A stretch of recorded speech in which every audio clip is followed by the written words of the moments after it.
বীরভূমের নানুর বিধানসভার অন্তর্গত জলুন্দি গ্রামে বিজেপির উদ্যোগে এক বিশাল বিজয় মিছিলের আয়োজন করা হয়। 2026 সালের বিধানসভা নির্বাচনে রাজ্যে বিজেপির ঐতিহাসিক জয়কে সামনে রেখেই এই উল্লাস মিছিল অনুষ্ঠিত হয়। মিছিলে বিজেপি নেতা খোকন দাসের সমর্থনে ব্যাপক জনসমাগম লক্ষ্য করা যায়। ঢাক ঢোল পতাকা ও স্লোগানে গোটা এলাকা কার্যত গেরুয়া রঙে রঙিন হয়ে ওঠে।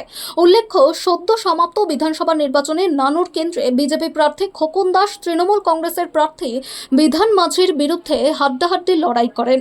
শেষ মুহূর্তে অল্প ব্যবধানে তিনি পরাজিত হন। এরপর নির্বাচনে নানা অনিয়ম ও কারচুপির অভিযোগ তোলেন খোকন দাস। বিষয়টি পরবর্তীকালে আদালত পর্যন্ত গড়ায় এবং বর্তমানে সেই মামলা বিচারাধীন রয়েছে।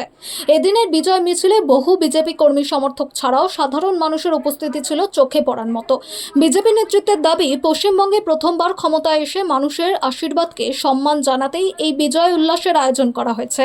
বীরভূম থেকে অনির্বাণ পাচার রিপোর্ট, বিগ নিউজ বাংলা।